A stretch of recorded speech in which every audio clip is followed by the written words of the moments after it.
ప్రార్థన చేసుకొని నాకు పరిశుద్ధ బైబిల్ గ్రంథ ధ్యాన కూడిక ప్రారంభించుకోండి.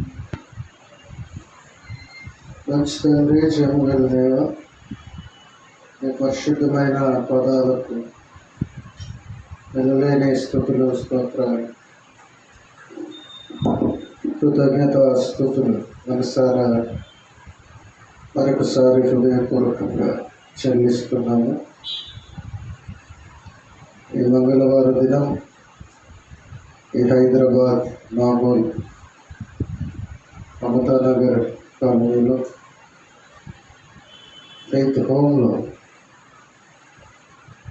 జరుగుతున్న ఈ బైబుల్ స్టడీని బట్టి ఇది లైవ్ ద్వారా కూడా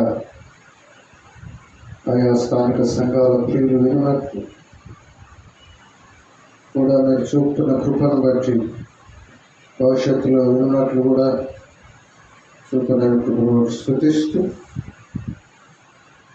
దివ్య వాక్యం ధ్యానిస్తుండగా వాక్య సారాంశం మాకు అందించి దాసులను త్వరగా వాడుకొని మాతో మాట్లాడి మా ఆధ్యాత్మిక జీవితం ఇంకొంత ఆశీర్వాదకరంగా చేయండి, ఇంకొంత అభివృద్ధి పరచు. క్రీస్తు ప్రభు ద్వారా విశ్వాసంతో స్తుతించి ప్రార్థిస్తున్నాం తండ్రి, ఆమేన్.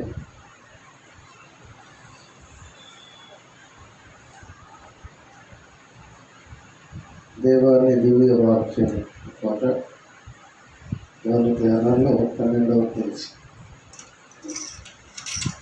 కొన్ని చరణాలు పాడుతున్నాం. దేవాని దివ్య వాక్యము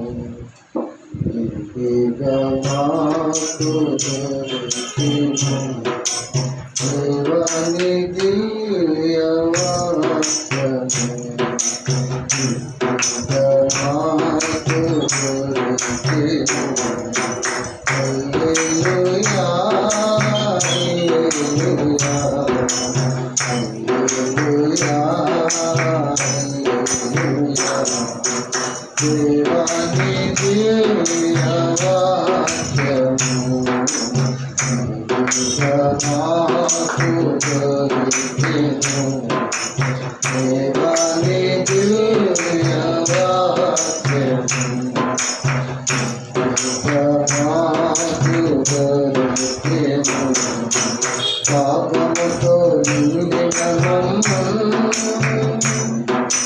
దీపము వంటి వాక్యమే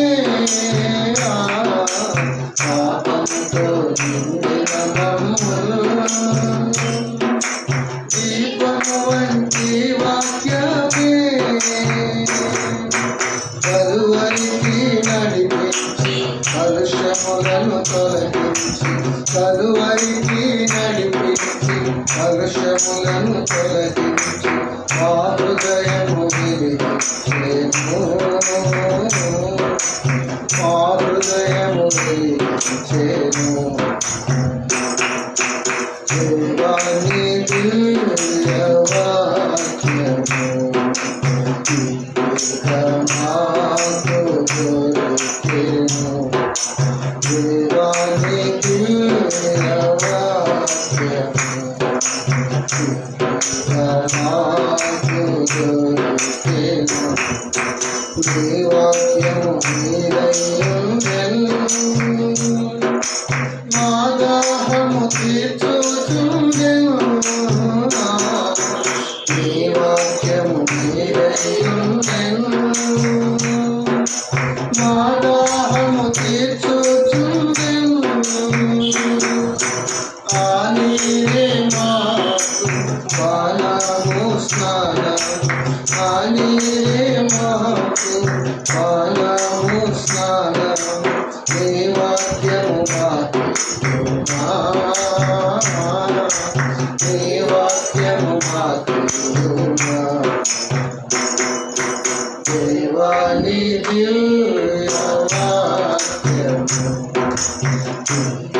నాకు దొరికెను దేవాని దివ్యవాక్యము నాకు దొరికెను నిర్మల క్షీరము వంటిది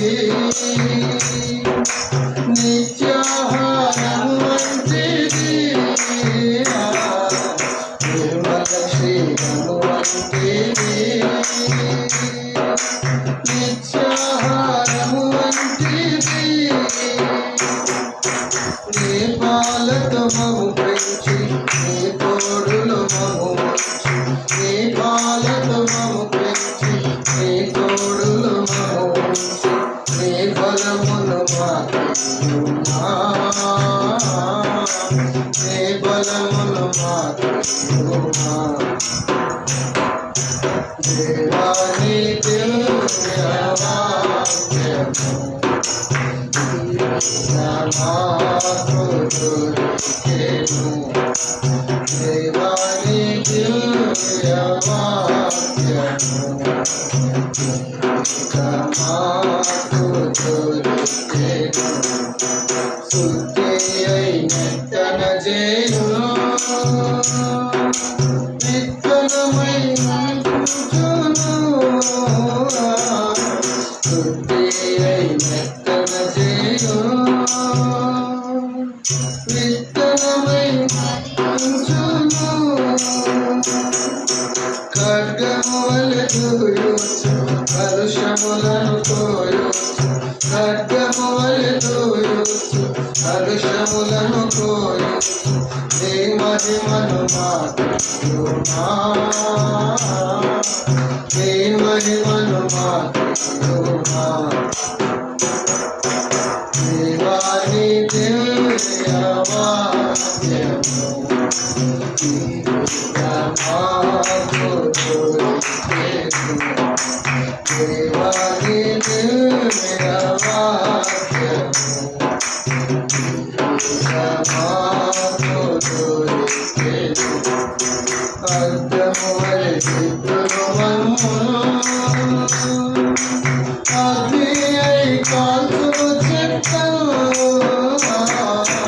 అద్దము వలె దిద్దును మమ్ము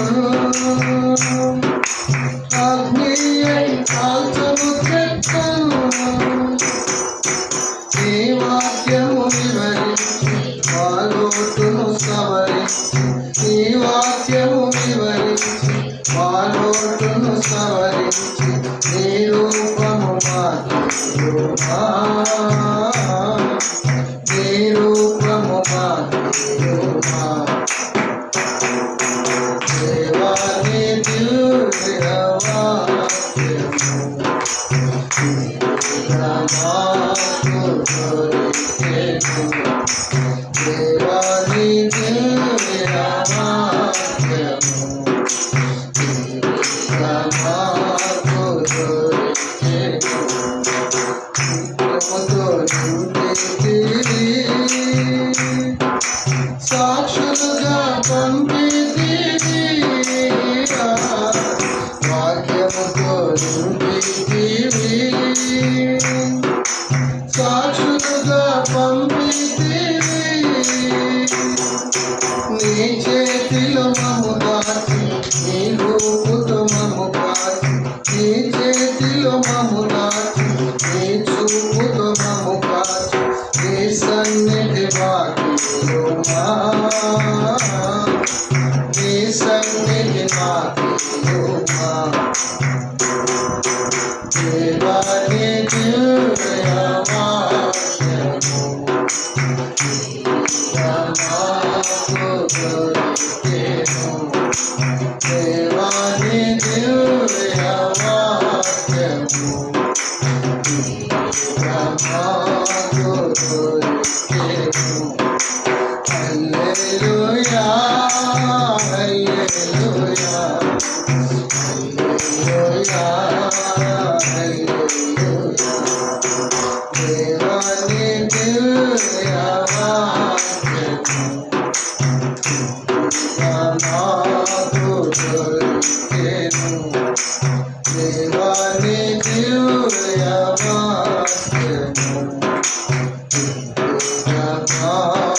ఎఫెసీయులకు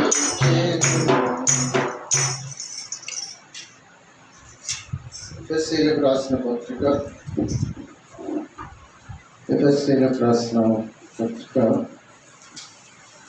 5వ అధ్యాయం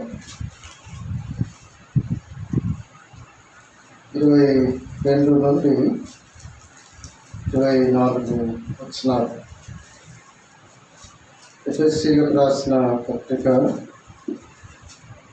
5వ అధ్యాయము 22 నుండి 24 వచనాలు. స్త్రీలారా, ప్రభువునకు వలె మీ సొంత పురుషులకు లోబడి ఉండుడి.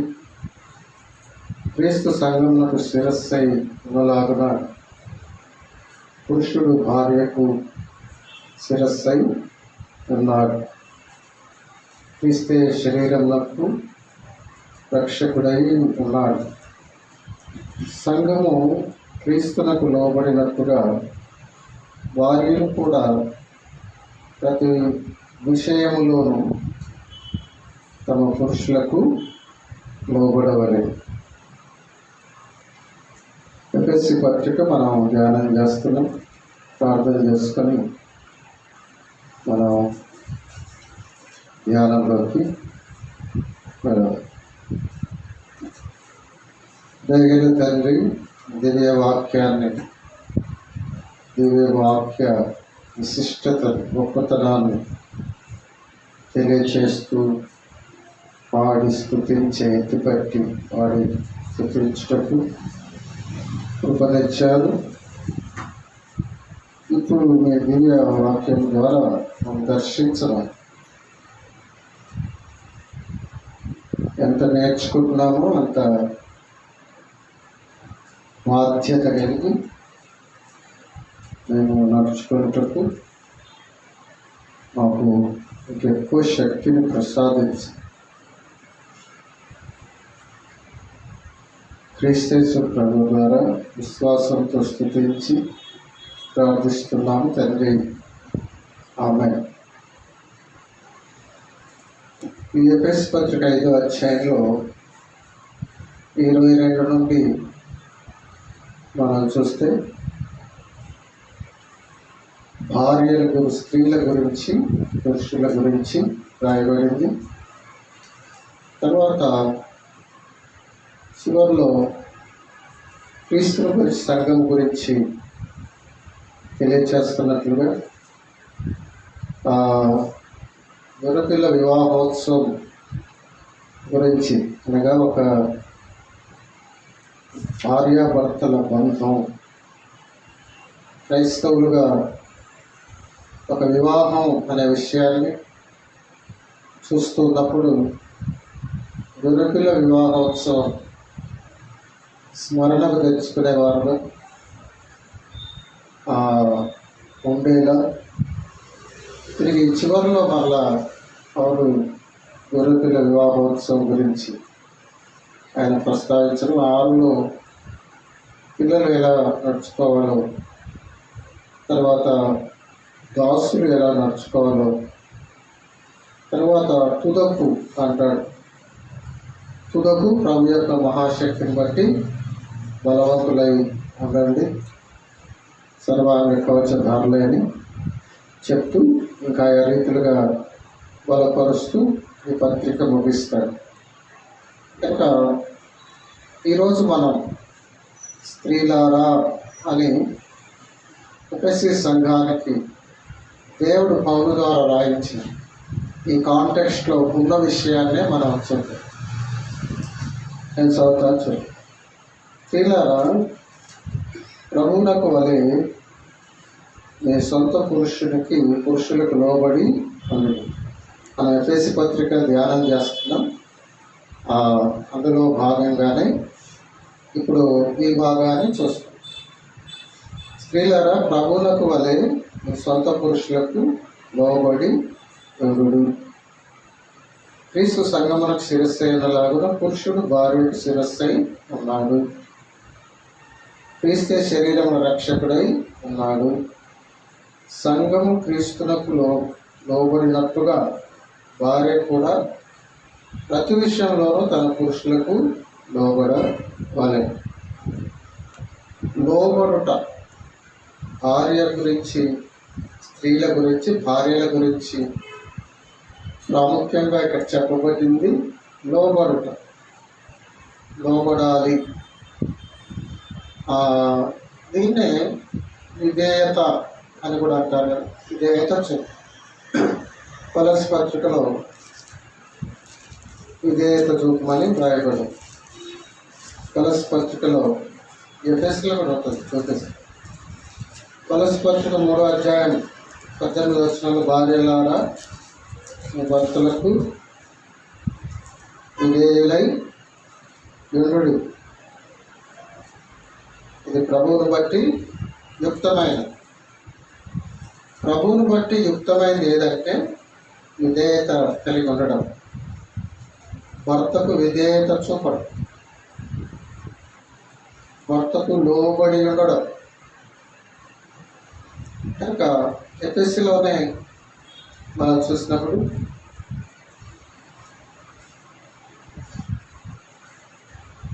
స్త్రీలారా ప్రభువునకు వలె మీ సొంత పురుషులకు లోబడి ఉండండి అని మనం చూస్తాం. అంటే లోబడి ఉండాలని మనం చూస్తాం. కనుక లోబడి ఉండుట, విధేయత చూపుట. ఇంకా కొరింథీ పత్రికలో మనం చూసినప్పుడు ధర్మములు అంటారు. ఇక్కడ లోబడి ఎవరి ధర్మాలు వారు నిర్వర్తించాలి. 1 కొరింథీ 7లో 7:3 భర్త భార్యకును అలాగే భార్య భర్తకును వారి వారి ధర్మములు నిర్వర్తించవలెను. కనుక ఆ ధర్మము నిర్వర్తించేది విధేయతతో చక్కగా. అంటే దేవుడు నీవు ఏ ధర్మము నిర్వర్తించాలని దేవుడు బైబిల్లో రాయించాడో, దేవుడు కోరుతున్నాడు. ఆ ధర్మాలు భార్య నిర్వర్తించాలి, విధేయత చూపాలి. కనుక దేవుని వాక్యాన్ని విధేయత చూపుతూ లోబడి జీవిస్తూ ఆ విధేయత ఎలా ఉండాలంటే ఎలా ఉండాలో చూడండి. ఎలా దేవుడు రాయించాడు అంటే ఎంత విధేయత చూపాలి అంటే ఆ స్థాయి ఇక్కడ మనం క్రీస్తు సంఘమునకు 23వ వచనం ఎఫెసీ 5:20 క్రీస్తు సంఘమున శిరస్సు అయినలాగా పురుషుడు భార్య శిరస్సు అయినాడు, క్రీస్తు శరీర రక్షకుడై ఉన్నారు. 24వ వచనం సంఘము క్రీస్తులకు లోబడినట్లుగా. సంఘం క్రీస్తులకు ఎలా లోబడుతుందో కనుక ఒక విశ్వాసి క్రీస్తులకు ఎలా లోబడతాడో, సంఘం క్రీస్తులకు ఎలా లోబడుతుందో సంఘం అలా అంతగా లోబడాలి. ఇంకా ఉంది అక్కడ ఒక మాట, సంఘము క్రీస్తులకు లోబడినట్లుగా భార్య కూడా ఏ విషయం అంట ఏమక్కడ ప్రతి విషయంలోనూ తమ పురుషులకు లోబడాలి. అంటే ప్రతి విషయాలు లోబడాలి. రాసుకోండి. మొదటిది లోబడాలి భర్తకు. రెండవది సంఘము క్రీస్తుకు లోబడినట్టు లోబడాలి. మూడవది ప్రతి విషయంలో లోబడాలి. అన్నిట్లో ప్రతి విషయం. కనుక ప్రతి మంచి విషయంలోనూ లోబడాలి. వాక్యాన్ని వేరుగా చేయమని నేను భర్తలుగా చెప్తున్న చేయమంటే అలా కాదు. వాక్యానుసారమైన ప్రతి మంచి విషయంలోనూ లోబడాలి. సంఘము క్రీస్తు అని చెప్పి సంఘం క్రీస్తు మధ్యలో చెడ్డలు ఉంటుందా? అంత మంచిగా ఉంటుంది. అలాగే భార్య భర్తకు అన్ని విషయాల్లో లోబడాలి. ఒక భక్తిపరురాలైన స్త్రీ దైవ భక్తి గలవారమని చెప్పుకొని స్త్రీలకు తగినట్లుగా భర్త విషయంలో ప్రవర్తించాలంటే ప్రాముఖ్యమైనది ఏంటంటే లోబడుట. చెప్తే వినాలి, చెప్తే వినాలి. కనుక లోబడాలి. ఆ లోబడది ఏ రీతిగా ఉండాలి? విధేయతతో లోబడాలి. ఆ లోబడేది విధేయతతో కూడినగా ఉండాలి. ఆ లోబడేది ఇంతకుముందు చూసే కదా, వాక్యానుసారమైనదిగా ఉండాలి. దేవుడు లోబడం అంటున్నాడు అనే విషయం. ఇంకో మాట చూస్తే భయముతో భయము కలిగి జీవిస్తూ లోబడాలి. ఇలానే ఉంటుంది 5:33 ఎఫెసీ. మెట్టుకు మీలో ప్రతి పురుషుడు తనను వల్ల తన భార్యను ప్రేమించుకోలేను. 2వ భాగం ఎఫెసీయులకు రాసిన పత్రిక 5వ అధ్యాయం 33వ వచనం 2వ భాగం. భార్య అయితే తన భర్త భయము కలిగి ఉన్నట్లు చూసుకోండి. భయంతో లోపడాలి. ఇంకా చెప్పాలంటే తీతు పత్రిక చూస్తే ప్రేమతో లోబడాలి. ఆ మాట ఇవి కొన్ని మాటలు చూసి ఇంకా ముందుకు పోవాలి. ఇవి ప్రారంభంలో కొన్ని అలాగే చూపిస్తాయి. కనుక భయంతో లోబడాలి. సంఘం క్రీస్తుకు లోబడినట్టు లోబడాలి. అన్ని విషయాలు లోబడాలి. సంఘం క్రీస్తుకు లోబడుతున్నట్టు లోబడాలి. అన్ని విషయాలు లోబడాలి. విధేయతతో లోబడాలి. భయముతో లోబడాలి. ప్రేమతో లోబడాలి. తీతు పత్రిక 2వ అధ్యాయం 3-5 వచ్చి కలుస్తున్నాయి. అలాగనే వృద్ధులైన స్త్రీల గురించి ఉంది ఇక్కడ. తర్వాత మళ్ళీ యవన స్త్రీలు అని మధ్యలో ఉంటుంది. యవన స్త్రీలు తమ భర్తలకు లోబడి ఉండి తమ భర్తలను, శిశువులను ప్రేమించు వారును, స్వస్థబుద్ధి గలవారును, పవిత్రులను, ఇంట ఉండి పనిచేసుకుని వారును, మంచివారునై ఉండవాలని బుద్ధి చెప్పుచ్చు, మంచి ఉపదేశము చేయవారునై ఉండవాలని బోధించును. ప్రేమించువారు సరే, యవన స్త్రీలు తమ భర్తలకు లోబడి ఉండి ప్రేమిస్తూ ఉండాలి. అంటే ప్రేమిస్తూ లోబడాలి, లోబడుతూ ప్రేమించాలి. కనుక ఆ లోబడుట ప్రేమపూర్వకమైనదై ఉండాలి. ప్రేమతో, గౌరవంతో మనం మన పెద్దవాళ్ళకు భయపడుతుంటాం. భయం అంటే అది వణికిపోయి గడగడ వణికి చెమటలు పట్టడమా? గౌరవంతో కూడిన భయం కూడా ఉంటుంది. మన చిన్నాన్నో, పెదనాన్నో, ఇంకెవరో పెద్దమ్మో, ఒక పాస్టర్ గారు, లేక తోటి సహోదరుడు ఎవరు వచ్చినప్పుడు ప్లేస్ నిలబడతాం ప్రేమతో. అది గౌరవం. గౌరవంతో కూడిన భయం, ప్రేమతో కూడిన గౌరవం, ప్రేమతో కూడిన విధేయత. కనుక భర్త ఎడల భార్యకు ప్రేమతో కూడిన విధేయత ఉంది. మొదటి చెప్పండి. మొదటి ఏంటంటే లోబడాలి, నెంబర్ 1. రెండవది సంఘము,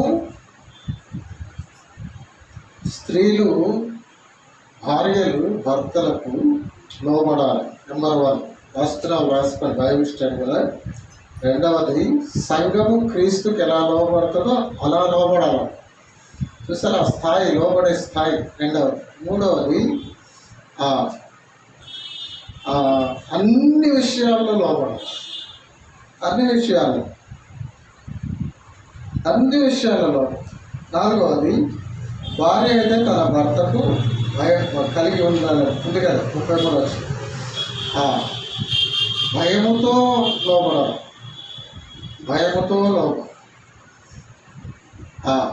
ఐదవది ఏంటి? ప్రేమతో. మధ్యలో చూసాం కదా. ఇంకా తులసి విధేయతగా జీవిస్తూ లోబడాలి. కనుక విధేయత చూపాలనే మనస్సు మనకున్నప్పుడు లోబడతాం. కనుక లోబడటం లోబడాలి. ఎలా లోబడాలి అని మనం ఆలోచన చేస్తే సంఘం క్రీస్తుకు లోబడుతున్నప్పుడు లోబడాలి, తర్వాత భయంతో లోబడాలి, విధేయతతో లోబడాలి, అన్ని విషయాలు లోబడాలి, భయంతో లోబడాలి, విధేయత లోబడాలి, తర్వాత చివరికి ఏం చూసేప్పుడు ప్రేమతో. కనుక ఏదో తప్పుదా అన్నట్లు కాదు, ప్రేమతో. తిరిగి దేవుడు చెప్పాడు ఇది కాబట్టి నేను దేవుని ఆజ్ఞ నెరవేరుస్తున్నా. దేవుడు పెట్టిన పద్ధతి, దేవుడు పెట్టిన విధానం ఇది. నేను దాన్ని హానర్ చేస్తాను, గౌరవిస్తాను. నేను నా భర్తకు లోబడడం అనేది నాకు అది ఘనత. ఎందుకంటే నేను దేవుని మాటను నెరవేరుస్తున్నాను, అది నా భాగ్యం అన్నట్లుగా ప్రేమపూర్వకంగా లోబడాలి. ఇప్పుడు మనం ప్రభుకు లోబడితే మనకేమైనా బాధ, ప్రభుకు లోబడితే మనకేమైనా ఇబ్బందా? ప్రభుకు లోబడితే ఏంటి ప్రభుకు లోబడడం అనుకుంటామా? సంఘం అది మన భాగ్యం అనుకుంటాం. దేవుని ఉద్దేశానుసారం బ్రతకగలుగుతున్నాను అని ఆ బ్రతికే విషయాలు ఆనందపడుకుంటాం. కనుక అలా సంఘం ప్రభుకు లోబడి ప్రభు వాక్యానుసారం జీవిస్తున్నప్పుడు, ప్రభుకు విధేయత చూపుతున్నప్పుడు ఎంత ఆనందమో, ఎంత సంతోషమో. కనుక ఒక భార్య భర్తకు లోబడితే, ఒక క్రైస్తవ కుటుంబంలో దేవుని నమ్మిన బిడ్డలు తన భర్తకు లోబడినప్పుడు వారు ఇంకో విషయం కూడా గ్రహించాలి. మీరు వాక్యాన్ని నెరవేరుస్తున్నారు ఆ విషయం, దేవుని ఉద్దేశాన్ని నెరవేరుస్తున్నారు ఆ విషయం, దేవుని చిత్తానుసారం ప్రవర్తిస్తున్నారు ఆ విషయం. కనుక ఆనందం అది. ఆ లోబడడానికి బానిసత్వం కాదు. భర్త నీకు శిరస్సుగా ఉండడం అది నియంతృత్వం కాదు, దేవుడు పెట్టిన విధానం. కనుక లోబడాలి, ప్రేమతో భయపడాలి, విధేయత చూపాలి, అన్ని విషయాలు లోబడాలి. కొన్ని లోబడతాను, కొన్ని లోబడను అనకూడదు. కనుక లోబడుట అనేది చాలా ప్రాముఖ్యమైన విషయం. అదే ఇక్కడ ప్రస్తావించబడింది ఎఫెసీ. కనుక మరి లోబడుతున్నారా అని సహోదరులు ఆలోచన చేయాలి. భర్తకు మళ్ళా చెప్తున్నాను, భర్తకు లోబడుతున్నారంటే మీరు బాగుగా ప్రవర్తిస్తారు. అప్పుడు లోబడినప్పుడు ఇప్పుడే ఒక మాట చెప్తాను. లోబడినప్పుడు ఏం జరుగుతుందంటే, సామెతల గ్రంథం 12వ అధ్యాయం, మీరు భర్తకు లోబడుతూ ఉన్నప్పుడు, మీరు భర్తకు భయపడుతూ లోబడుతున్నప్పుడు, మీరు భర్తకు విధేయులై లోబడుతున్నప్పుడు, మీరు భర్తను ప్రేమిస్తూ లోబడుతున్నప్పుడు, సామెతల గ్రంథం 12:4 ఫలితం ఏమొస్తుందంటే, చదవండి. యోగ్యురాలు తన పెరమిటికి కిరీటం, సిగ్గు తెచ్చున్నది వారి ఎముకలకు పుల్లు. కనుక యోగ్యురాలు తన పెరమిటికి కిరీటం. కనుక భర్తకు కిరీటం వస్తుంది, అంటే మంచి పేరు వస్తుంది. ఒక భార్య భర్త ఎడల వాక్యానుసారం ప్రవర్తించినప్పుడు భర్తకు ఘనత వస్తుంది, భర్తకు గౌరవం వస్తుంది. భర్తకు చివరి అధ్యాయంలో సామెతల్లో ఇక్కడ ఒక మంచి స్త్రీ, ఒక భార్య, గుణవతి అయిన భార్య అనే పదవి ఉంటుంది. ఆ గుణవతి అయిన భార్య దొరుకుట అరుదైన ఉంటుంది, అది ముఖ్యమైన అమూల్యం. గుణవతి అయిన భార్య సరిగా వ్యవహరించినప్పుడు, గుణవతిగా ఉన్నప్పుడు ఒక భార్య, ఒక స్త్రీ, వివాహమైన స్త్రీ. అక్కడ 23లో ఏముందంటే, సామెతల గ్రంథం 31:23, ఆమె పెరిమిటి దేశపు పెద్దలతో కూడా కూర్చుండను, గవని యొక్క పేరు కొనిన వాడై ఉండును. భర్తకు మంచి పేరు వస్తుంది, గవని యొక్క పేరుగాంచిన వాడైతే ఎంత మంచి. అలా లేకుంటే వాళ్ళు ఇష్టం వచ్చినట్టు బ్రతికి, గర్వంగా బ్రతికి, పెత్తనాలు చేసి. ఒకసారి తిమోతి గారని పాస్టర్, దేవుని సేవకులు హైదరాబాద్లోనే ఒక మ్యారేజ్లో మా అమ్మ బాగా పెత్తనాలు చేసేది. ఆఖరి పెత్తనం చేసి ఏం చేసినావంటే అంత నష్టమే. ఆయన చెప్తాడు, మా అమ్మ చాలా పెత్తనాలు చేసేది, ఆ పెత్తనం చేసి పెద్ద చేసింది ఏంటంటే నష్టం. కనుక భర్తకు సలహా ఇవ్వడం తప్పు కాదు, మంచి సలహా ఇవ్వడం తప్పు కాదు. ఏదైనా పొరపాటు చేయబోతుంటే అది కాదని ఇలా ఆలోచించడం చెప్పడం తప్పు కాదు.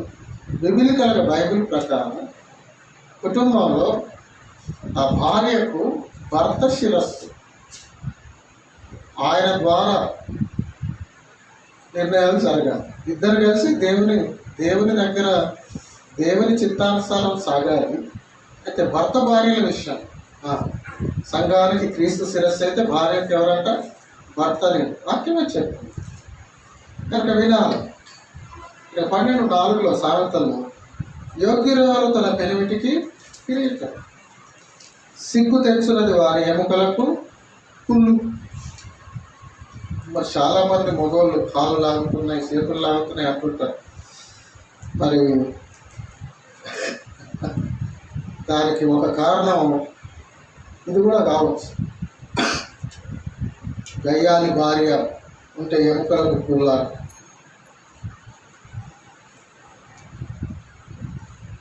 గయ్యాలి భార్య, ఇబ్బందులు పెట్టే భార్య,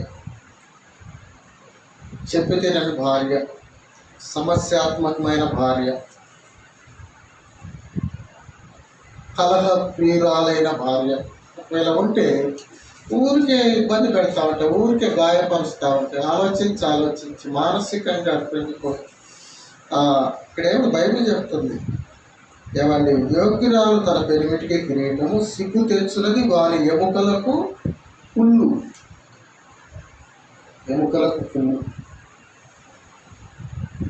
కనుక కాలు చేతులు లాగే వాళ్ళందరి సమస్య ఇదేగా అని అట్లే లేదు. కానీ ఒకవేళ కొందరికి ఊరికే కుటుంబంలో ఇబ్బంది పెట్టే భార్య ఉండి, వారికి భార్యలో ఉండి ఒకవేళ మానసికంగా కుంగిపోయి రకరకాల అనారోగ్యాలు కూడా వచ్చే అవకాశం ఉంది. ఇక యోగ్యురాలైతేనేమో ఘనత వస్తుందని. ఇప్పుడు మీకు కొన్ని వచనాలు చూపిస్తాను. సామెతలు 12:13 ఇది చూసి కొన్ని మంచి మాదిరికరమైన వారి గురించి కొన్ని చూపిస్తాయి. 19:13 సామెతలు. బుద్ధిహీనుడగు కుమారుడు తన తండ్రికి చేటు తెచ్చు. కుమారుడైనా కుమార్తె అయినా బుద్ధిహీనంగా ప్రవర్తిస్తే తండ్రికి చేటు, తల్లిదండ్రులు బాధ. ఏం చేస్తారు? కొన్నిసార్లు ఏడవాల్సి వస్తుంది, కొన్నిసార్లు కుమిలిపోవాల్సి వస్తుంటుంది. బుద్ధిహీనుడగు కుమారుడు తన తండ్రికి చేటు తెచ్చు. తర్వాత ఏమంది? భార్య తోడి పోరు ఎడతెగక పడుచుండు బిందువులతో. ఎడతెగ పడుతుండు బిందువులు అంటే ఏం చెప్పండి? ఆంధ్రాలో ఏమంటారు? తెలంగాణలో ముసురు అంటారు. ఆంధ్రాలో ఏమంటారు? మీరు కూడా అది అంటారా? 2 చోట్ల ముసురే. అది పడతా ఉంటుంది, బాగా పెద్దగా పడదు, చిన్నగా పడదు, మామూలుగా అలా పడతా ఉంటుంది. ముసురులో పనులు అయితే నమ్మకం కొద్దిసేపు అరగంట కొట్టిపోయిన వారం తర్వాత వాళ్ళ పనులు. కనుక ముసురు ఇంకా ఒక్కోసారి 2-3 రోజులు కూడా కొడుతూనే ఉంటుంది ముసురు. కనుక ఎడతెగక పడుచుండు నీటి బిందువులు అంటే అలా. కనుక ఏ పని సరిగా జరగవు. ఒకసారి చాలా సమస్య. భార్యతోడి పోరు అంట. ఎడతెగక పడుచుండు బిందువులతో. కనుక లోబడి ఉండక, విధేయత చూపక, ప్రేమతో లోబడి ఉండక, భయంతో లోబడి ఉండక, నేను వాక్యాన్ని నెరవేరుస్తున్నానన్న వివేచనతో లోబడి ఉండక, నేను దేవుని ఆజ్ఞలు శిరసావహిస్తున్నానని వివేచనతో లోబడక ఏమంటే గర్వంగా వ్యవహరిస్తూ నా మాట నెగ్గాలని చేస్తూ గొడవలు చేస్తూ సమస్యలు చేస్తూ ఏమండి భర్త అనారోగ్యానికి కారణమవుతూ ఏమండి పోరాటాలు చేస్తుంటే ఏమండి ఎడతెగక పడుచుండు నీటి బిందువులతో సమానం. ఇంకా భార్యతోడి పోరు. ఎందుకంటే కానీ ఆఫీసులో ఎవరితోనైనా పోరు వస్తే ఆఫీసులో 24 గంటలు ఉండరు కదా. బజార్లో ఎవరితోనైనా పోరు వస్తే ఎక్కువసేపు బజార్లో ఉంటారు కదా. ఇంకా భార్యతో పోరు అంటే భార్యతోనే ఎక్కువ సమయం గడిపేది భార్యతోనే కదా. ఇక ఆమెతోనే పోరు ఉందంటే ఎక్కడుంటుంది వ్యవహారం. అందుకే భార్యతోడి పోరు ఎడతెగక పడుచుండు బిందువులతో సమానం అనం. తర్వాత సామెతలు 24:24లో ఈ సందర్భం వచ్చి చూపిస్తున్నారు. 24 విధేయత చూపాలి కానీ ఇలా ప్రవర్తించొద్దు. భర్తతో పోరు చేయొద్దు. భార్య ముసురు పట్టినట్టు పట్టుకోద్దు. అంటే సమస్యాత్మకంగా పోరాటపు ముసురు. బయట వచ్చే ముసురులు అవి నానుకుడు వాళ్ళ భూములు కూడా నానుతాయి. అవి వాటి వల్ల ప్రయోజనాలు ఉంటాయి కానీ కొన్ని పనులు కలగకపోవచ్చు. కానీ ఇక్కడ పోరాటపు ఈ ముసురు ఈ సమస్యాత్మకమైన నేను ఒక సందర్భం చెప్తాను. ఒకరింటికంట బంధువు వచ్చాడు. బంధువు వచ్చినప్పుడు ఏదో గ్లాస్ ఆయనకు మంచినీళ్ళ గ్లాస్ ఏమో చేయి జారి కింద పడింది. భర్త ఇవ్వబోయాడు బంధువుకు, చేయి జారి కింద పడింది. అప్పుడు సిస్టర్ కొంచెం ఒక చూపు చూశారు. ఆయనకై చుట్టానికి అవపడకుండా చుట్టం గంటలు పడకుండా ఆయనకై ఒక చూపు చూసింది. తర్వాత ఇక కొంచెం మాట్లాడారు. భోజనం పెడుతున్నారు. భోజనం తింటున్నారు. చికెన్ మటన్ అయిపోయింది. తర్వాత ఏం చేస్తారు? చికెన్ తిన్నాక ఏం చేస్తారు? చుట్టం వస్తాయి. రవి నెక్స్ట్ ఏంటిది?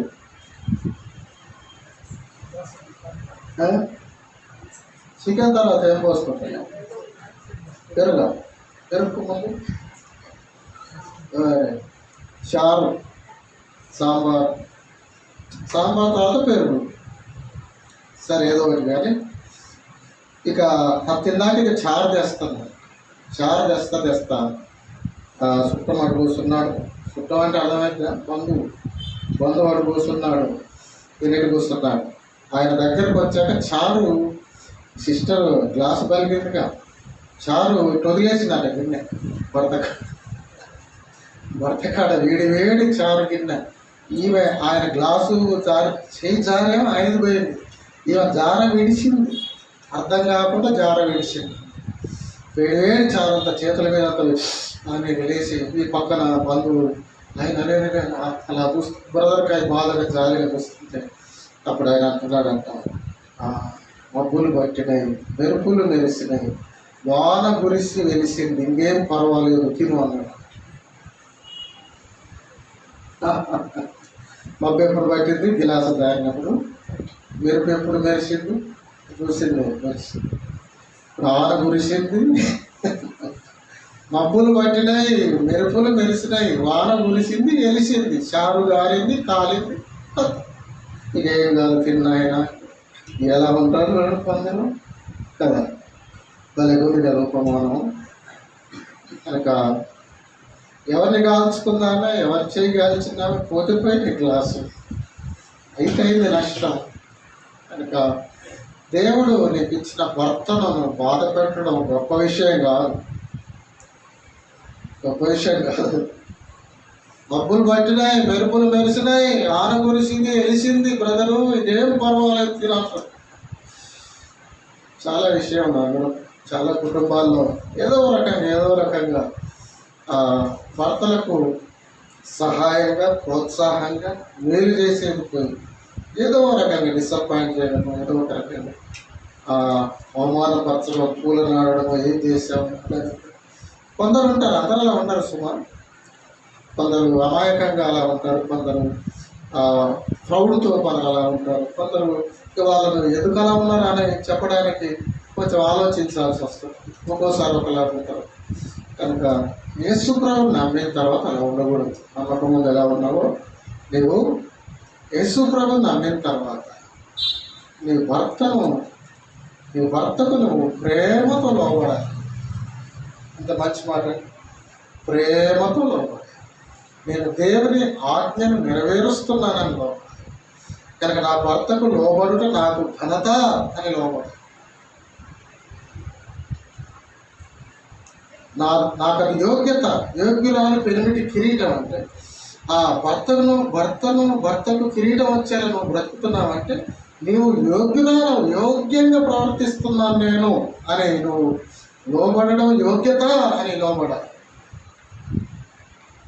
కనుక అందుకే లోబడు అని చెప్పాడు. అంతే అక్కడ చెప్పేసి లోబడు. సంఘం క్రీస్తుకు లోబడుతున్నట్టు లోబడంతే.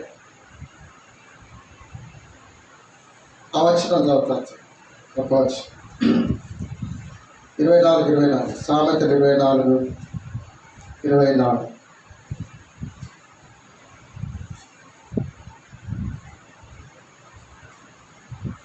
సామెతలు ఒక్క నిమిషం.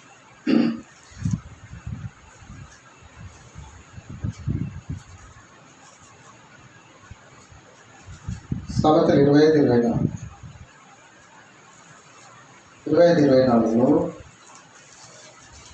గయ్యాలితో పెద్ద ఇంట నుగుట కంటే మిద్దె మీద ఒక మూలను నివసించుట మేలు.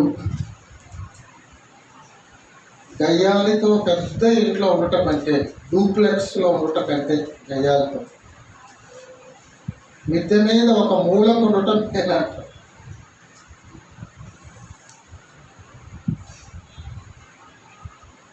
మిద్దె మీద మూల అంటే అర్థమైందా? వెనకటి కాలంలో సౌడు మిద్దెలను ఉండేవి. మిద్దెలు ఆ మిద్దె మీదకి ఏముండదు. ఆ మిద్దె అంటే అర్థం ఏంటంటే ఆ మిద్దె మీద ఎండకు ఎండినా పర్వాలేదు బాబు, ఆ మిద్దె మీద చలికి వణికిపోయినా పర్లేదు బాబు, ఆ మిద్దె మీద వానకు తడిసిపోయినా పర్వాలేదు. ఈ గయ్యాలితో ఏగడం కంటే ఆ చలి నయం. ఇంకా ఈ గయ్యాలితో ఏగడం కంటే ఆ ఎండ వేడి నయం. గయ్యాలతో ఏగడం కంటే వానకు తడిసిపోవడం నయం అని అర్థం అన్నట్టు. అంటే అంత గయ్యాలితనం చేస్తే భర్త అంత నలిగిపోతాడు అనేది వచనం తెలియచేస్తుంది. గయ్యాలితో పెద్ద ఇంట నుండుట కంటే మిద్దె మీద మూలకు నుండుట మేలు.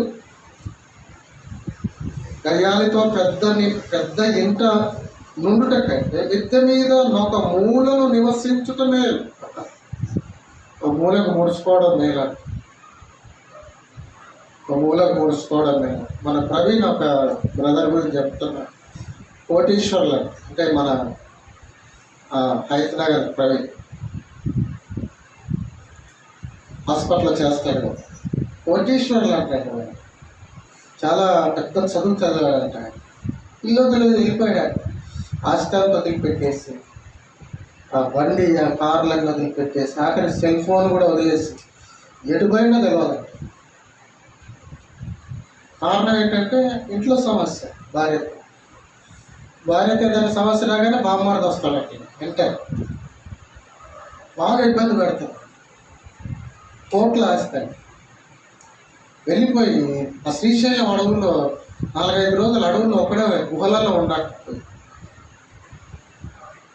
తర్వాత ఏమో అక్కడ సాధువులు కలిసి, ఆ సాధువులతో కలిసి నేను సాధువుగా సన్యాసిగా బతుకుతాను పోయాడు. వీళ్ళు బాగా వెతికి మొత్తాన్ని పట్టుకున్నారు. నాకు ఈ కుటుంబ జీవితం వద్దు, సన్యాసిగా బతుకుతాను వెళ్ళిపోయాడు. కోటేశ్వర దండ వదిలిపోయాడు.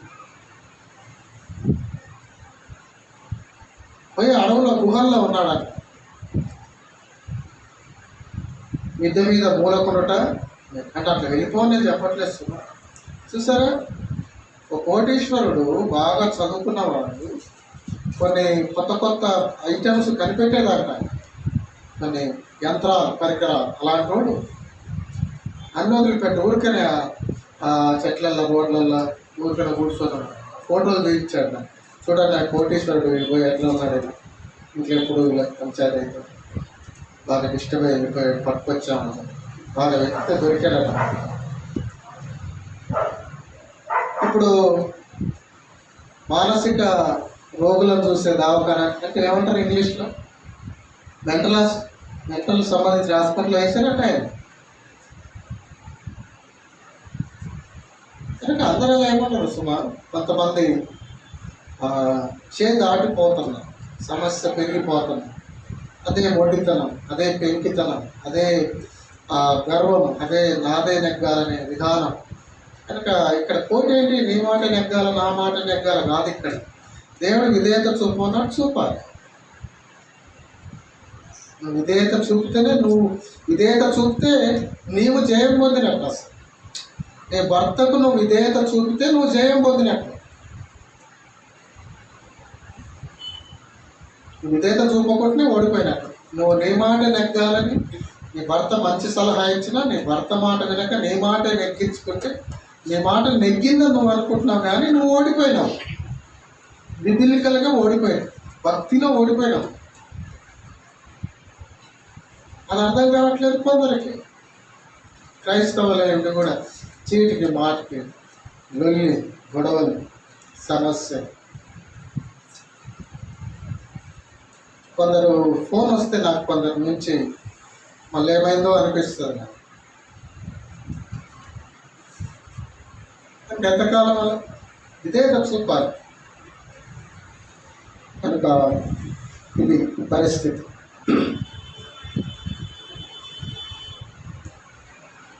కాబట్టి గయ్యాలితనం చేయకుండా, గర్వంగా ఉండకుండా.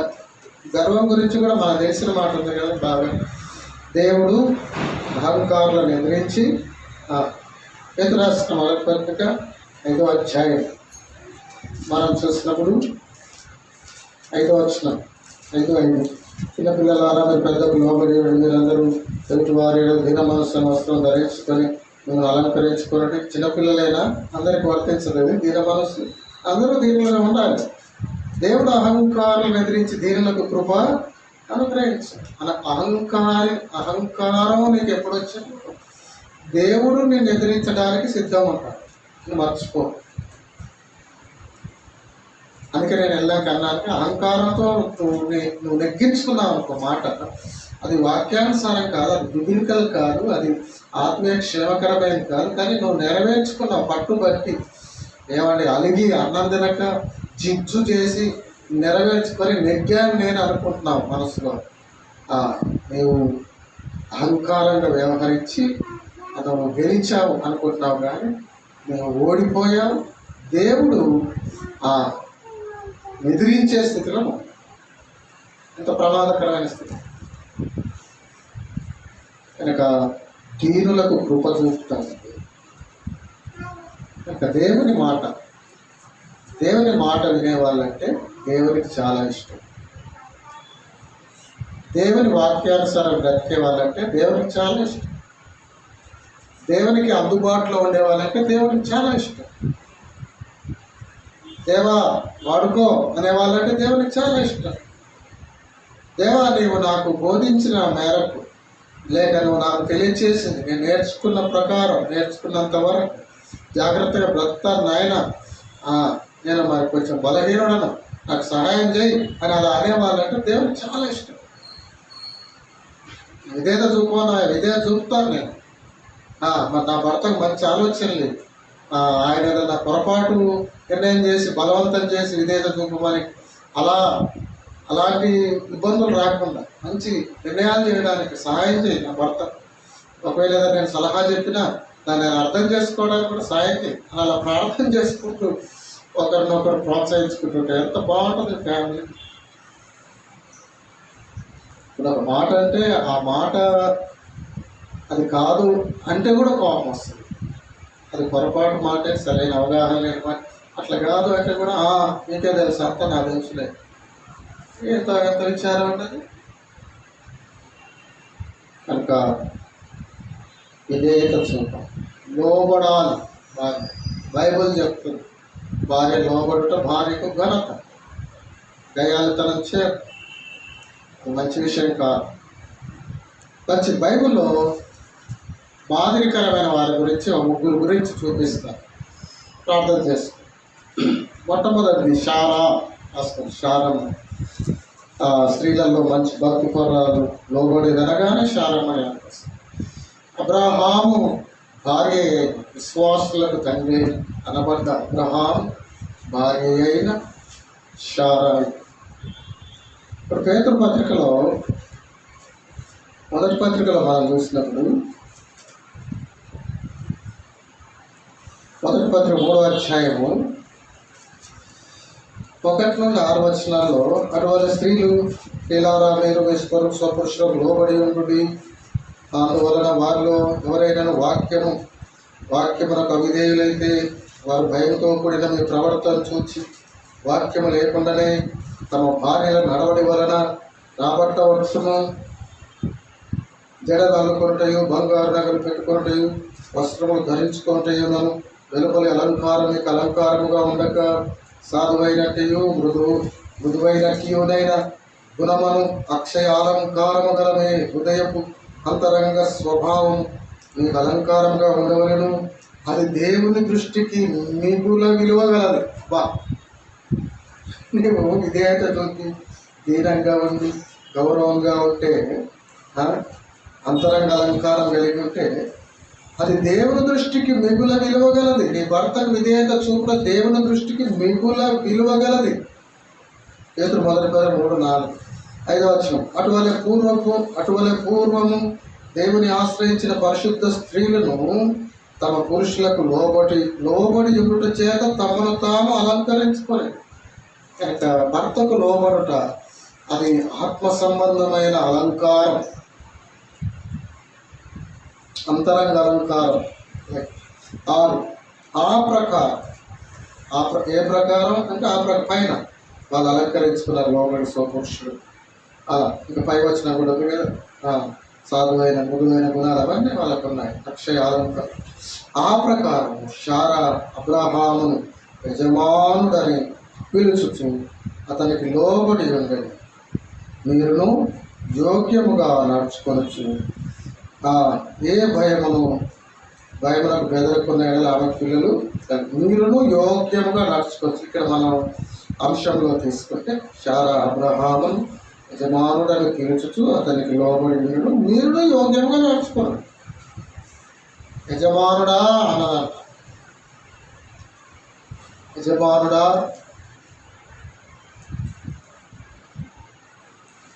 కనుక గౌరవంగా చూసుకోవాలి, భర్తను గౌరవంగా పిలవాలి.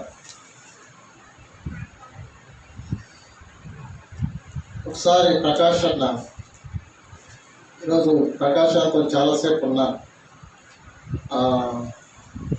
ఆమెతో కలిసి శ్యామ్ సుందర్ దగ్గరికి వెళ్ళాం, కిరణ్ దగ్గరికి వెళ్ళాం.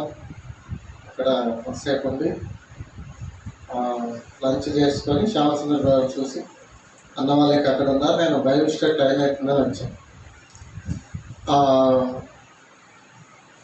ఒకసారి సిద్దిపేటలో నేను వాక్యాలు రాయడానికి వెళ్ళినప్పుడు, లేక బైబిల్ అదే సేవకుల గుడికి వెళ్ళినప్పుడు కారులో వెళ్తున్నాము. అనుకుంటే అన్న కొన్ని విషయాలు అక్కడ గురించి చెప్తాను. ఏదన్నా విషయం ఎట్లా అంటే మీకు తెలుసు కదండి అదేదంట, మీకు తెలుసు కదండి, మీకు అన్నీ తెలుసు కదండి. ఇంకెవరైనా అడిగినా ఆయనకు అన్నీ తెలుసండి, ఆయనకు అన్నీ తెలుసు, ఆయన చేసేస్తారు, ఆయన చూసుకుంటారు, ఆయనకు అన్నీ తెలుసండి అనేదంట. అన్న గురించి రాజేశ్వరుడు ఆయనకు అన్నీ తెలుసండి. ఎప్పుడు కూడా ఇలాగే అనేది తమ్ముడు మీకు అన్నీ తెలుసు కంటే నాతో అనేది. ఎవరైనా అడిగితే ఆయనకు అన్నీ తెలుసు, అన్నకు అన్నీ తెలుసు కదా అని ఒకటి అన్న ఎవరైనా అడిగితే అలా ఆ రీతిగా నాది అనుకుంటే అలా అదే విషయం చెప్తాం.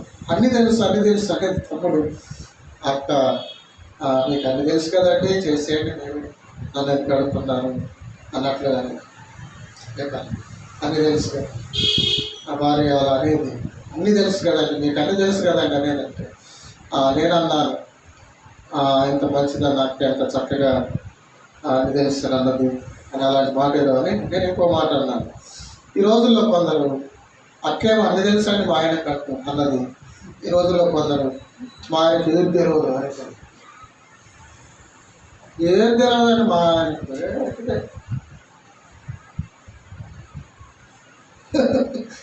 ప్రకాశం నవ్వాడు. ఆ మాట నేను అడిగాను, నవ్వాడు.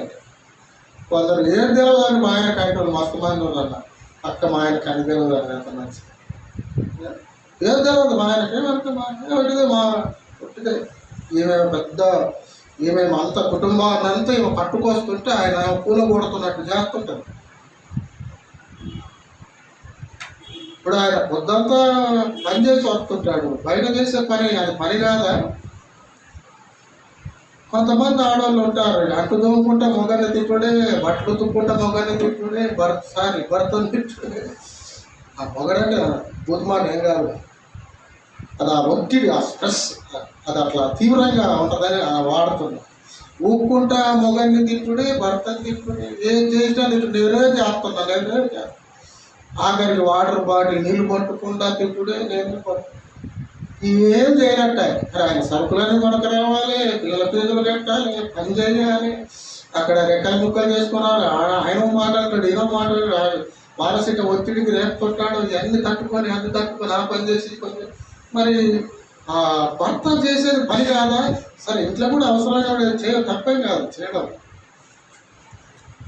కానీ బయట చేసి వచ్చి అలసిపోయి ఆ మౌన్ కడుక్కొని అట్లా మంచాల కొంచెం వెళ్తే అందరు దొరలే ఇంట్లో ఇది నేనే చేయాలి అట్లా అందరూ హాయిగా ఉంటారు. ఎవరికి నాకేమొచ్చింది సాగు అంటే నువ్వు చేస్తున్నావు మంచిదే, పని చేస్తున్నావు. కానీ ఎదుటి వాళ్ళు చేసే పనిని కూడా గుర్తించాలి.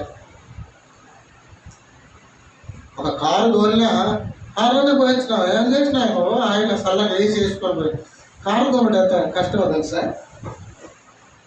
ప్రతి క్షణం గమనిస్తుండాలి. అటు ఇటు ఆడించి వాళ్ళు వస్తారు, ఏంచి వాళ్ళు వస్తారు, అడ్డంగా వస్తారు. మన భారతదేశంలో డ్రైవింగ్లు ఎక్కడుంటాయి? ఎటువంటి మీద ఎడ్లబండి వేసుకొని వస్తాడు. ఎప్పుడు మాత్రమో తెలియదు ఆటోలు పందరు. అసలు ఎలా ఉంటుంది? సిద్దిపేట కారులో పోదాను, కారు తెచ్చిన నాకు తోలడానికి చేతగాక బస్సు ఎక్కిపోయాను. మనం కొంచెం రెండో డోస్ వేసుకున్నప్పుడు కొంచెం పెయిన్స్ వచ్చాయి. నాకు ఫస్ట్ డోస్ ఏం రాలేదు, వీక్గా ఉన్నాను, తోలేను, ఓపికలేదు. ఇంకో రాజేష్ అని వస్తాడంటే ఆయన సడన్గా రానన్నాను, వస్తాను. కారు ఇంజన్ పెట్టి బస్సు ఎక్కిపోయాను సార్. కనుక కారు తోలినా అది పనే, ఆఫీస్లో లెక్కలు రాసిన పనే. ఆ బాస్ ఏమంటాడో ఇది లెక్క కరెక్ట్నేమో, ఒకవేళ ఎవరైనా మోసం చేశారో, ఒకవేళ ఎవరైనా నన్ను మోసం చేసి సైన్ పెట్టిస్తే రేపటినాడు కోటి ఉద్యోగం పోతుంది. ఎన్ని ఒత్తిళ్ళు ఉంటాయి.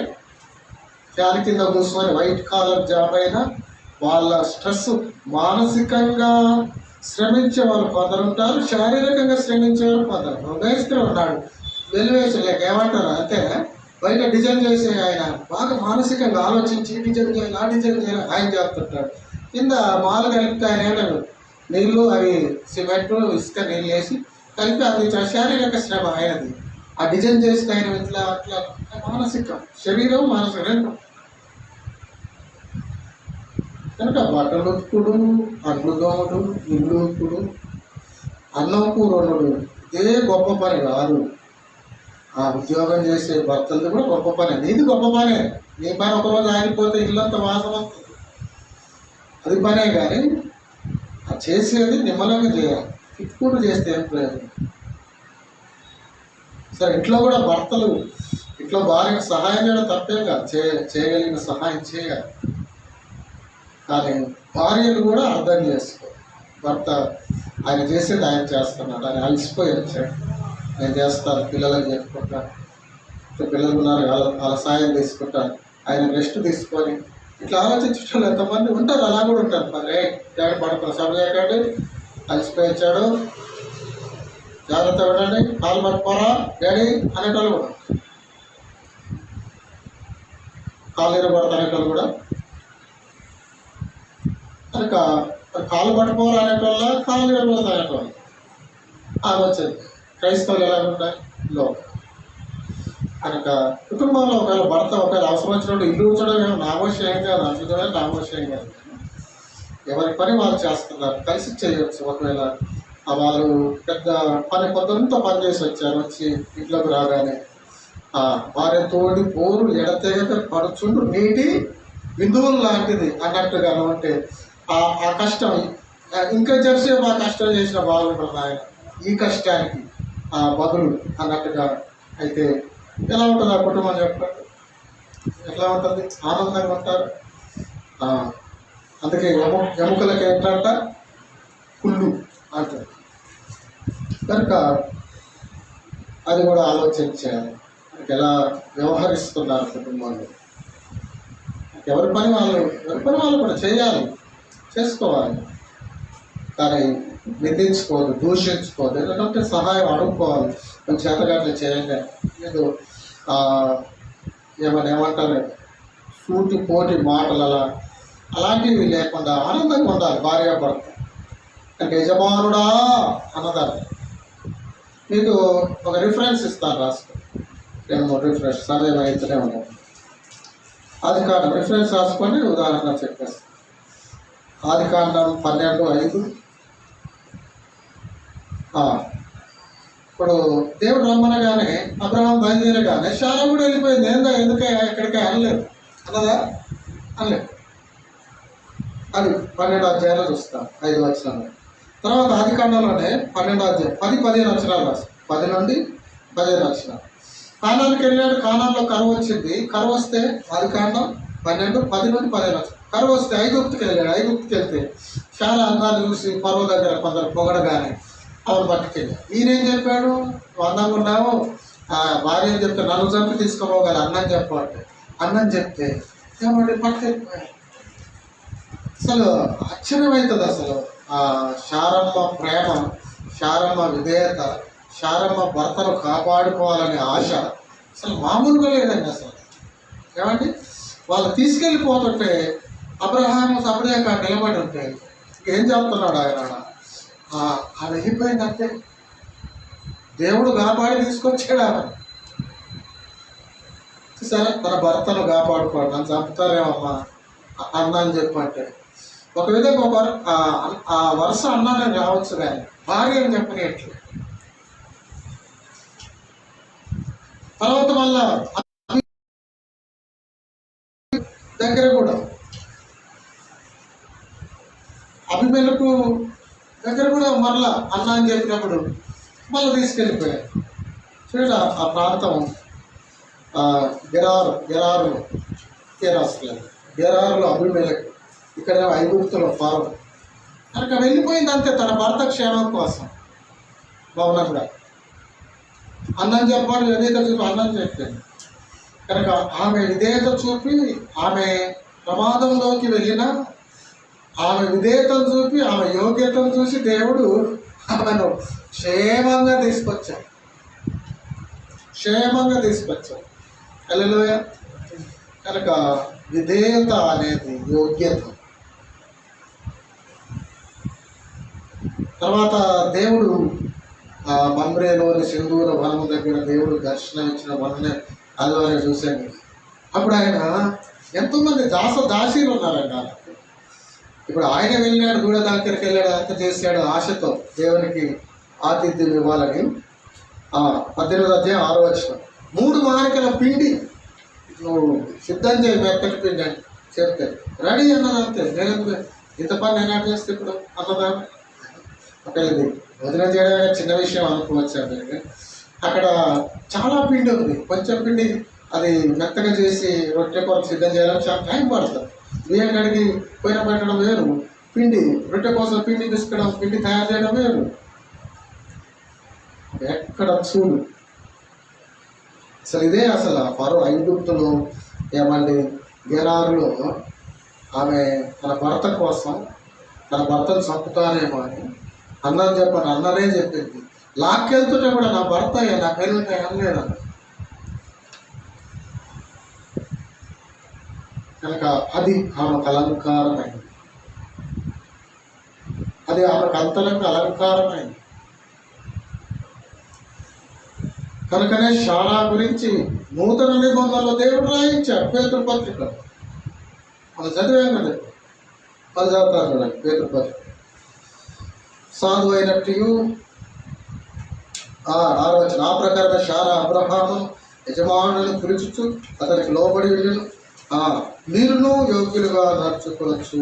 అంటే ఆమె యోగ్యంగా నడుచుకుని పై వచ్చిన చూస్తే అటువంటి పూర్వము దేవుని ఆశ్రయించిన పరిశుద్ధ స్త్రీలు తమ స్వపురుషులను లోబడి తమను తాము ఆమె లోబడి అలంకరించుకొని, లోబడమే అలంకారం. తర్వాత పై వచ్చిన ఇంకా 4 వచ్చిన సాధువైనట్టు మృదువైనట్టు గుణమును అక్షయాలంకారము మీ హృదయ స్వభావం, మీ హృదయపు అంతరంగ స్వభావము మీకు అలంకారం ఉండవు. కనుక ఆమె సాధువైంది, మృదువైంది, భర్తకు విధేయం చూపింది, భర్తకు భయపడింది, యజమానుడా అని పిలిచింది. భర్త ప్రాణాలకు ముప్పు వస్తుంది అని మౌనంగా వెళ్ళిపోయింది. దేవుడు జాగ్రత్త అని వాళ్ళకు చెప్పి మరీ తీసుకొచ్చి ఎలా వెళ్ళిందో అలాగే వచ్చింది. ఆమె గౌరవంగా వచ్చింది, ఆమె మర్యాద వచ్చింది, పరిశుద్ధంగా వచ్చింది. అలా చూసారా?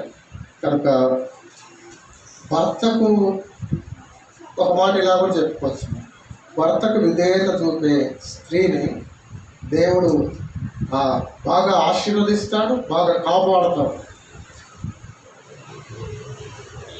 సంతోషపడి ఎంతో భద్రపరుస్తాడు. ఇలా రాసుకోవచ్చు, భర్తకు విధేయత చూపే స్త్రీకి దేవుని భద్రత ఎక్కువ. బాగుంది మాట రాసుకోండి. ఆ మాట సిస్టర్స్ కూడా రాస్తున్నారు కదా, అందరూ రాసుకున్న మంచిది మాట. భర్తకు విధేయత చూపే స్త్రీకి దేవుని భద్రత ఎక్కువ. ఎట చెప్తాయన అంటే ఇప్పుడు చెప్పిందంతా అది చాలా పరో ఇంట్లో భద్రత, అభిమేలెక్కడ భద్రత. ఎందుకు తీసుకుపోయారు వాళ్ళు?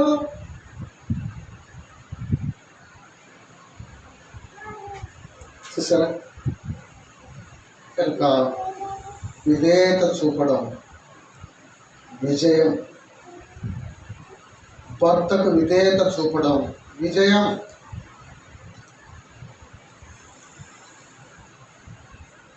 రాహేలు లేయ అని రాసుకోండి,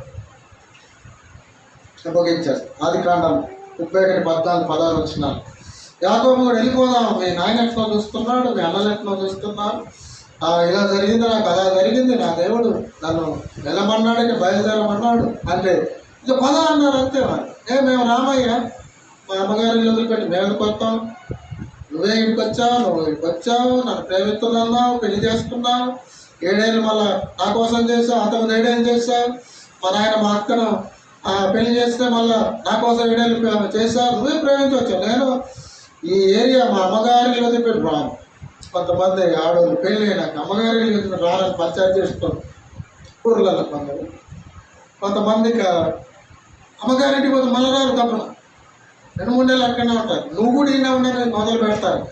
రావే మా అమ్మగారి అంటే, ఇక రామ్మ రా ఇంటికి పోదాం, లేదు నువ్వు కూడా ఇంటికి రా, ఏదో ఒకటి చేసుకొని పోతాం మా అమ్మ నాయన కాదు. మరి ఆ అమ్మ నాయన ఇంటికి పోవాలి, లేక పని చేసేది ఆడ పని పోవాలి. సరే కొందరు అలా ఉంటారు కదా లోకంలో చూస్తారు. క్రైస్తవులు కూడా ఉంటారు, క్రైస్తవులు కూడా. కనుక ఈ విషయాల్లో మాత్రం ఆమె తర్వాత ఏదో విగ్రహాన్ని తెచ్చిపోతే గృహ దేవతలు, తర్వాత వేరే విషయం, అది ఇంకో పాయింట్. కానీ ఇక్కడ దేవుడు బొమ్మంటున్నాడు, నేను చెప్తున్నానండి నాకు మంచిగా అనిపించింది, అంతే రెడీ అన్నారు. తర్వాత నూతన నిర్మాణంలో ఒక ఎగ్జాంపుల్, అకులా ప్రిస్కిల్లా రాస్తారు. ప్రిస్కిల్లా భార్య భర్తలు అకులా ప్రిస్కిల్లా కదా, ప్రిస్కిల్లా అపోస్తలుల కార్యం 18:18 ఎన్నో చూడవచ్చు ఎగ్జాంపుల్స్, 2-3 చూపిస్తాను. కనుక లోబడి ఉండాలి భార్య భర్తకు, అది ఘనత. భర్తకు కిరీటం, నీకు ఘనత. చదవండి 18:10. పౌలు ఇంకను బహుదినములు అక్కడ ఉండిన తర్వాత సహోదరుల యొక్క సెలవు పుచ్చుకొని తనకు మొక్కుబడి ఉన్నందున కెంక్రేయలో తల వెంట్రుకలు కత్తిరించుకున్న ఓడ ఎక్కి సిరియకు బయలుదేరను. ప్రిస్కిల్లా అకుల అనవారు అతనితో కూడా. పౌలు కొరింథీలో ఉన్నాడు, వారితో ఉన్నారు. మళ్ళీ ఆయన వెళ్ళిపోతున్నాడు. ఆయన ఏమైనా ఎక్కడికి వెళ్ళాడు? సిరియాకు బయలుదేరి వెళ్ళాడు. వీళ్ళు కూడా వెళ్ళిపోతారు. కనుక అకుల ప్రిస్కిల్లా, అకుల పౌలన్నతో వెళ్దాం అనుకుందాం. ఒక ఇద్దరు కలిసి వెళ్ళారు కదా, పౌలంతో వెళ్దాం, నేను రాను, ఎందుకు అటు ఇటు వెళ్ళడం, ఇక్కడనే ఉందాం, ఆయన వెళ్ళొస్తాడులే అని అంటారు. పౌలతో కలిసి ప్రయాణాలు చేశారు, పౌలతో కలిసి పరిచయం చేశారు, వాళ్ళ ఇంట ఉన్న సంఘం అని మనం చూస్తాం. కనుక మనం ఇలా అనుకోవచ్చు తప్పకుండా. అకుల ప్రిస్కిల్ల ఇంకా ప్రిస్కిల్ల అకులకు ఎంతగానో విధేయత చూపింది, లోబడి కలిసి ప్రయాణం చేసేది. కనుక వాళ్ళంతగా వర్ధిల్లారు.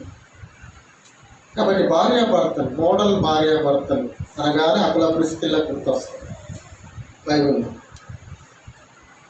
కనుక మళ్ళీ పాత నిబంధనలు శారమ్మ గుర్తొస్తుంది. కనుక ఇలా ఎందరో ఉన్నారు, ఎందరి గురించో చెప్పుకోవచ్చు. నేను ముగించేస్తాను. కానీ మళ్ళా లోకాలు చూస్తాగా న్యూ టెస్టిమెంట్ జకర్యా, ఎలిజబెత్ వాళ్ళని కూడా భలే ఫ్యామిలీ.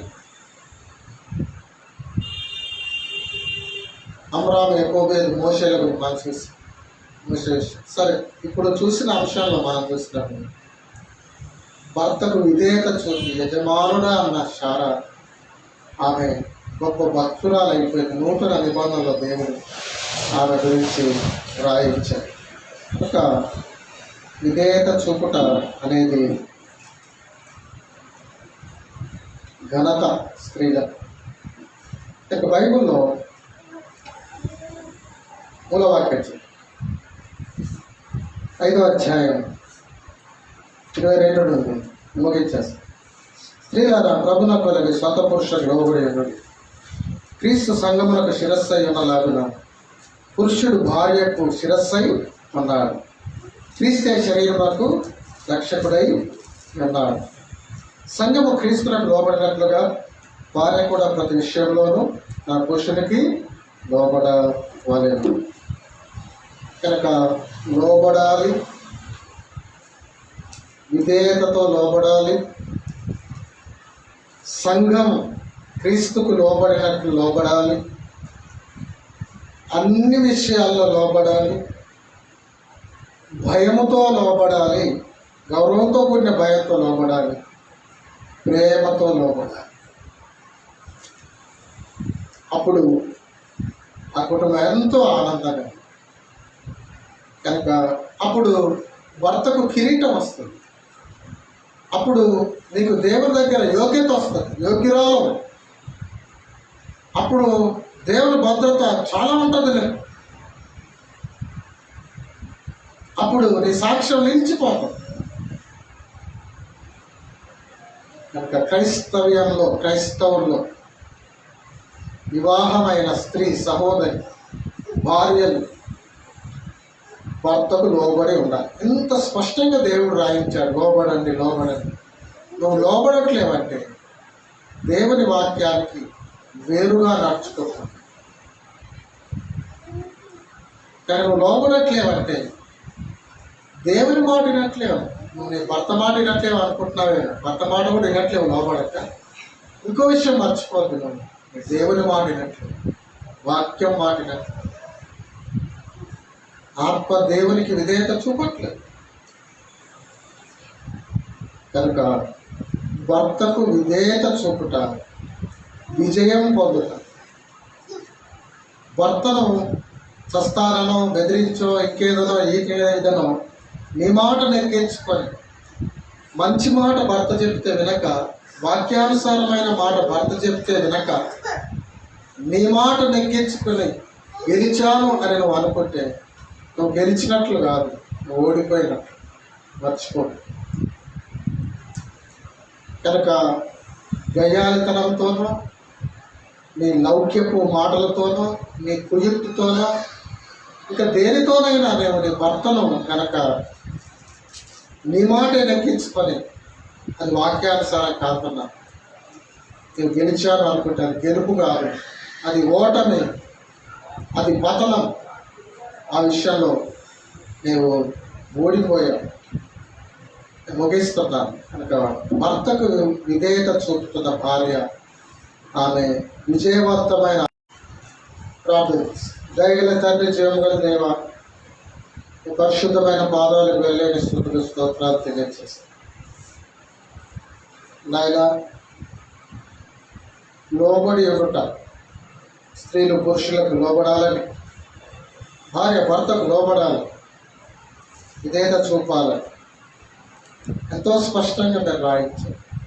కనుక లోబడుట గౌరవం, లోబడుట అది ఘనత, లోబడుట యోగ్యత, లోబడితే భద్రత. ఆహా, ఎంత గొప్ప విషయం లోబడుట. కనుక ఈ సత్యం సరిగా గ్రహించి భర్తకు చక్కగా విధేయత చూపు, భర్తను గౌరవిస్తూ, భర్తకు కిరీటాన్ని తెస్తూ, అయ్యా మీకు మహిమ తెస్తూ ముందుకు సాగటం, సహోదరులందరూ ఆ రీతిగా వ్యవహరించటకు సహాయం చేస్తారు. మహిమ మీరు పొందాం. గతకాల తప్పిదాలు ఏమన్నా ఆ విషయాల్లో మన్నించి కనండి. ఈ వాక్యానుసారం అందరూ అలా ఇప్పటికే ఎంతోమంది జీవిస్తున్నారు. మీ వాక్యానుసారం లోబడుతూ విధేయత చూపుతున్నవారు ఉన్నారు. వారిని బట్టి వందనాలు. ఎక్కువగా అలా సాగుట కృపనివ్వు. ఈ అంశంలో వెనకబడి ఉన్నవారు, విధేయత చూపనివారు, సమస్యాత్మకంగా కుటుంబాల్లో ఉన్నవారు ఇకనైనా మారి విధేయత చూపుతూ విధేయతే విజయం అని గ్రహించి, లోబడుటే విజయం అని గ్రహించి ఆ రీతిగా సాగుట కృపను ప్రసాదించి మహిమ మీరు పొందుతాం. క్రీస్తు ప్రభు ద్వారా విశ్వాసంతో స్తుతించి ప్రార్థిస్తున్నాం తండ్రి, ఆమేన్. పరలోకమందున తండ్రి యొక్కయు మన విమోచకుడు సజీవుడైన యేసుక్రీస్తు ప్రభు యొక్క పరిశుద్ధాత్మ దేవుని అన్యోన్య సన్నిధి సహవాసం మనకును తను ప్రేమించిన సకల పరిశుద్ధులకు సదాకాలం తోడైండును గాక. ఆమేన్.